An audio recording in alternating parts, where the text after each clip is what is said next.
हरिओम मेरे प्रिय मिथुन राशि के साथियों, 1 नवंबर से राहु का तूफान शुरू। 18 साल के बाद राहु की वो शक्ति फिर से होने वाली है सक्रिय। नवंबर के इन 30 दिनों में 10 सच होने वाली हैं भविष्यवाणियां जो उड़ा देंगी मिथुन राशि के होश। दोस्तों, क्या आपने कभी सोचा है कि जब कोई शक्तिशाली योद्धा अपनी पूरी ताकत के बावजूद चुप हो जाए तब उसके मन में कैसी हलचल होती होगी। यही हाल पिछले 4 महीनों से कलयुग के राजा राहु का था और आपका। शक्ति उनके पास थी, साम्राज्य उनके सामने था, लेकिन वह कुछ कर नहीं पा रहे थे। वही स्थिति आपकी थी। क्यों? क्योंकि समय ही ऐसा था। जीवन में कई बार ऐसा होता है कि सब कुछ जानते हुए भी हमें अनजान बनना पड़ता है, ताकत होने के बावजूद सहना पड़ता है। पिछले 4 महीनों से यही कहानी राहु की चल रही थी। मिथुन राशि के 9वें भाव में यानी भाग्य भाव में विराजमान होकर भी राहु जैसे बंधन में थे। सवाल उठता है क्यों? तो ध्यान दीजिए, असली खेल कहाँ से शुरू हुआ।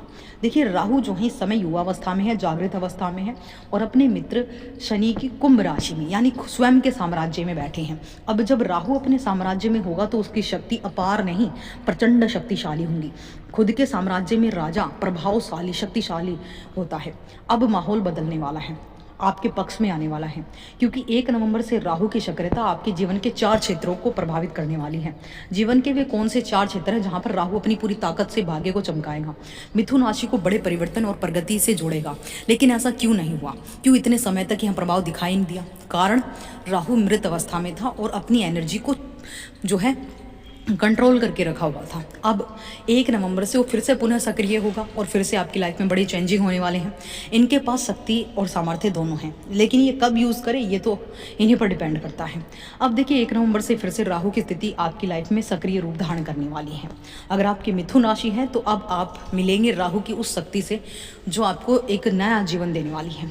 ऐसी चाल जो आपकी लाइफ को बड़े धमाल रूप से तरक्की तक ले जाएगी। जो काम अब तक अटका हुआ था, जो भाग्य का दरवाजा आधा खुला था, वो पूरी तरह खुलेगा। यह बदलाव साधारण नहीं है, क्योंकि इसका असर सिर्फ आज या कल तक सीमित नहीं रहेगा। इसकी नींव 2026 तक रखी जा चुकी है। जी हाँ, देखिए, नवंबर दिसंबर ये 2025 के आखिरी महीने और राहु का असर आपकी लाइफ में बहुत बड़ा परिवर्तन लेकर आने वाला है। यूँ समझिए, राहु की एंट्री आपकी लाइफ में बड़ी खुशियों की घंटी बजाने वाली है। मिथुन राशि वालों के लिए भाग्य के दरवाजे खुलने वाले हैं। तो अब शुरू करते हैं दोस्तों राहु की वो जीवित अवस्था की वो ऐसी ताकतें जो आपको मिलेंगी 1 नवंबर से, सच होने वाली हैं वो 10 बातें। वीडियो में आगे बढ़ने से पहले कमेंट बॉक्स में सच्चे दिल से लिखिए जय शिव शंकर, हर हर महादेव, और वीडियो को एक लाइक करें, इस वीडियो को हाइप जरूर करें। और दोस्तों, ज्ञान दर्शन यूट्यूब चैनल पर पहली बार है तो चैनल को सब्सक्राइब करें। पहली भविष्यवाणी मिथुन राशि वालों की पहली बड़ी भविष्यवाणी यह कहती है, ध्यान से सुनिए, राहु इस समय सीधे हमारे भाग्य भाव में बैठा है और जब राहु किसी स्थान पर बैठता है तो वहाँ एक असाधारण उछाल, एक अप्रत्याशित बढ़ोतरी होती है। अब यह बढ़ोतरी कहाँ? भाग्य में। अब राहु पूरी तरह से पॉजिटिव है, होने जा रहा है। यहीं से कहानी शुरू होगी। सबसे पहले समझिए, राहु जहाँ बैठा है वहाँ तो प्रभाव डालेगा ही, लेकिन अन्य 3 क्षेत्रों को भी प्रभावित करेगा, बड़े बदलाव के संकेत देगा। तीसरी दृष्टि जाएगी एक खास स्थान पर, 7वीं दृष्टि गिरेगी तीसरे भाव पर, 5वीं दृष्टि का असर पड़ेगा आपके 5वें भाव पर, 9वीं दृष्टि भी अपनी शक्ति दिखाएगी। अब इन सब का मतलब क्या है? भाग्य अब सीमित नहीं रहेगा। यह समय आपको उस मुकाम तक ले जाएगा जहां आप हमेशा पहुंचना चाहते थे, क्योंकि राहु जानता है कि अमृत कलश तक पहुंचने का रास्ता क्या है और अब वह रास्ता आपके लिए खुलने वाला है। 9वें भाव में बैठा राहु पिताजी से जुड़े मामलों में राहत लाएगा। अगर अब तक बॉस सीनियर से टकराव चल रहा था तो वहां भी सुलह होगी, सम्मान मिलेगा, साथ मिलेगा। यहीं से शुरू होगा आपका बड़ा सफर, एक ऐसे ओहदे तक पहुंचने का जिसकी आपने कल्पना की थी। याद रखिए, बाकी सारे ग्रह सिर्फ हवा की तरह हैं, लेकिन राहु तो तूफान है। यही तूफान अब आपके भाग्य में दस्तक देने वाला है। इसका मतलब साफ है, करियर को मजबूत करने, अपनी पहचान बनाने और अपने साम्राज्य स्थापित करने के लिए यह समय सबसे ज़्यादा शुभ रहेगा। दूसरी भविष्यवाणी यह कहती है, अब जरा ध्यान से समझिए, यह वह खास जगह है, तीसरा स्थान यानी मिथुन राशि काल पुरुष की तीसरी राशि, यहीं पर पड़ रही है राहु की प्रचंड 5वीं दृष्टि। सोचिए जरा, जब राहु की नज़र सीधे हमारे घर पर पड़ती है तो उसका असर कितना गहरा होता है। यह वही तूफान है जो अब हमारी तरफ बढ़ रहा है। हम जो भी कदम उठाएंगे उसमें तेजी और गति होगी। हर काम में एक अप्रत्याशित रफ्तार देखने को मिलेगी, क्योंकि यह लगन का स्थान है, यानी हमारे स्वयं का स्थान है। आत्मविश्वास में भी जबरदस्त बढ़ोतरी होगी। राहु मायावी राजा है, कलयुग का राजा। किसी बीमारी, किसी कमजोरी ने आपको पीछे रोक रखा था, समझ लीजिए अब उस जकड़न से पूरी तरह मुक्ति मिलने वाली है। राहु अपने ही घर पर, और यह बहुत ही बड़ी बात है क्योंकि राहु का अपना कोई घर नहीं होता, शनि ने ही उसे ठिकाना दिया है। इसलिए कहा जाता है जैसे शनि वैसे राहु। और अब जब राहु आपके लगन में दृष्टि डाल रहा है तो वह हर रुकावट, हर बाधा जिसे आप झेल रही थी, धीरे धीरे खत्म होगी। अब रास्ता साफ है, अब आप उस अमृत कलश तक पहुंच सकते हैं, यानी अपने लक्ष्यों तक पहुंच सकते हैं, जीवन के सबसे बड़े मुकाम तक पहुंच सकते हैं। वो ऊंचाइयां जिसका सपना आपने लंबे समय से देखा था, अब वो सपना हकीकत में बदल सकता है। तीसरी भविष्यवाणी दोस्तों, तीसरी भविष्यवाणी बहुत ही खास है, क्योंकि राहु की अगली दृष्टि यानी 9वीं दृष्टि सीधे पड़ेगी पंचम भाव पर। और यह कोई साधारण बात नहीं है। पंचम भाव में बैठी 7 नंबर की राशि जिसका स्वामी है स्वयं दानव गुरु शुक्राचार्य। याद रखिए, राहु को भी शास्त्रों में दानव कहा गया है, यानी गुरु और शिष्य का अद्भुत संबंध यहाँ सक्रिय हो रहा है। इसी वजह से यह भाव पूरी तरह से मजबूत हो गया है। चौंकाने वाली बात यह है कि पंचम भाव का सीधा संबंध हमारे शेयर मार्केट से, हमारी शिक्षा, हमारे संतान, हमारे प्रेम, हमारे ज्ञान। इसलिए यह राहु का प्रभाव आपको बड़ी उपलब्धियों, अप्रत्याशित लाभों की ओर खींच सकता है। बड़ा इन्वेस्टमेंट, बड़े सौदे, बड़े प्रॉफिट, यह सब अब आपके लिए संभव हो सकते हैं। अगर आप विद्यार्थी हैं तो यह समय आपके लिए भी खास है। शिक्षा में तेजी से सुधार और ज्ञान में गहराई आने का मौका मिलने वाला है। और सिर्फ इतना ही नहीं, पंचम भाव हमारे सोचने के ढंग और निर्णय क्षमता का भी प्रतिनिधित्व करता है। यानी अब आपके डिसीजन छोटे नहीं रहेंगे, अब आपकी नज़रें होंगी बड़े लक्ष्यों पर। ध्यान रहे, राहु का यह प्रभाव 2026 तक रहेगा। इसलिए अभी जो हालात हैं उन पर मत अटकिए, क्योंकि जो आज है वो कल नहीं होगा। राहु का यह प्रभाव आपको सिखाने वाला है। सोच को बड़ा रखो, लक्ष्यों को बड़ा रखो, यही समय है ऊंचाइयों को छूने का। चौथी भविष्यवाणी, अब जरा ध्यान दीजिए।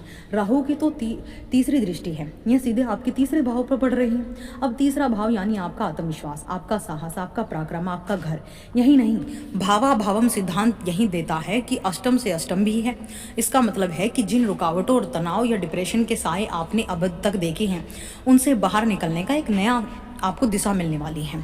अब आपके लिए सकारात्मक रास्ते खुलने वाले हैं। तीसरा भाव यात्राओं का भी सूचक है, इसलिए इस समय आपको कुछ महत्वपूर्ण यात्राओं के योग मिल सकते हैं। यह यात्राएं सिर्फ घूमने फिरने तक सीमित नहीं है, बल्कि इनसे आपके जीवन में कुछ बड़ा होने की संभावना तीव्र गति से होने वाली है। कुछ महत्वपूर्ण कार्य पूरे होंगे। कोई अधूरा एग्रीमेंट, अनुबंध जो लंबे समय से अटका हुआ था, अब राहु की यह दृष्टि उस रुकी हुई दीवार को तोड़ देगी। अंतिम भविष्यवाणी, प्रिय मित्रों, अब आती है सबसे बड़ी भविष्यवाणी। संतान के लिए कुछ बड़े और खास काम सामने आने वाले हैं। आने वाले समय में क्रिएटिविटी और पॉजिटिविटी एक्शन हमारे जीवन का हिस्सा बनने वाले हैं। राहु इस समय भाग्य भाव में विराजमान है और उसकी दृष्टि सीधे हम पर पड़ रही है। यही कारण है कि कई लोग स्थान परिवर्तन की सोच रहे हैं, कोई जॉब बदलने की प्लानिंग कर रहा है। राहु की यही खासियत है, यह हमें वहीं तक पहुंचाता है जहां तक हमें जाना है। राहु की एक मिसाल है अचानक होने वाले बदलाव की। लेकिन क्या राहु सिर्फ शुभ फल देता है? बिल्कुल नहीं। राहु का एक दूसरा पहलू भी है, यह हमें भय और भ्रम से भी जोड़ता है। राहु की प्रवृत्ति है कि मन में डर और शक पैदा करना। कई बार हम किसी काम को लेकर घबराने लगते हैं कि पता नहीं यह होगा या नहीं होगा। भ्रम हमें रोकता है, लेकिन अगर हम इस भ्रम को छोड़ दें, अपने लक्ष्यों पर फोकस करें, तो राहु हमें ऊंचाइयों तक ले जाने की ताकत रखता है। याद रखिए, राहु 18 साल के बाद अपनी मूल त्रिकोण राशि में जागृत और युवा अवस्था में है, और ये वो अवस्था है जब आप अपनी शक्ति से लाभ पाएंगे। शनि के घर में है, यह स्थिति हमें एक ऐसी विशालता की तरफ लेकर जा रही है जहां पर हमें सुख मिलेगा।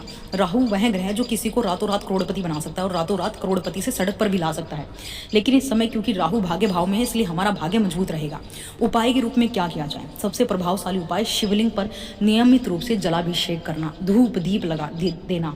यह साधारण उपाय नहीं है मित्रों, यह राहु की तीव्र शक्ति को संतुलित करने का सबसे श्रेष्ठ माध्यम है। जब आप शिवलिंग पर जल चढ़ाते हैं, शिव की महिमा करते हैं, तो तमाम प्लैनेट, तमाम पापी ग्रह आपके कंट्रोल में होते हैं। नकारात्मकता धीरे धीरे समाप्त होने लगती है। इसके अलावा एक और महत्वपूर्ण उपाय है, क्योंकि यह योग नवम भाव से जुड़ा है, इसलिए किसी भी पवित्र तीर्थ स्थान, धर्म स्थल पर जाकर माथा टेकना अत्यंत शुभ रहेगा। यदि संभव हो तो गंगा जल से स्नान करें, नियमित रूप से किसी पवित्र नदी में डुबकी लगाएं। यह साधारण क्रिया आपके जीवन में सकारात्मक ऊर्जा का संचार करेगी, राहु के दुष्प्रभाव को शुभ परिणामों में बदल देगी। लेकिन एक बात हमेशा याद रखें, राहु का वास्तविक स्वभाव समझना जरूरी है। राहु सिर्फ भ्रम नहीं देता, यह लक्ष्य का प्रतीक भी है। राहु ने अपना ध्येय तय किया था, इसलिए हमें भी अपना लक्ष्य स्पष्ट करके ही चलना होगा। कंफ्यूजन जो करेगा वो मरेगा, उस पर कार्य करना होगा। डू और डाई यही होगा, या करो या मरो। राहु हमें सिखाना चाहता है, जब हम आप सही दिशा में कदम बढ़ाएंगे तो राहु वही शक्ति बन जाएगा जो आपके जीवन को विशालता, ऊंचाइयों तक पहुंचा देगा। दोस्तों, उम्मीद है आपने इन बातों को गहराई से समझा होगा। अगर यह ज्ञान आपके लिए उपयोगी साबित हुआ तो अपने प्यारे भरे हाथों से लाइक करें, वीडियो को हाइप करो और कमेंट में जरूर दीजिएगा जय माँ दुर्गा। देखिए, नवचंडी पूजा या फिर दुर्गा माता की पूजा करने से नवग्रह नतमस्तक हो जाते हैं, क्योंकि वो माँ दुर्गा के भक्त हैं, सेवक हैं। दुर्गा चालीसा करें, दुर्गा सप्तशती का पाठ करें, अद्भुत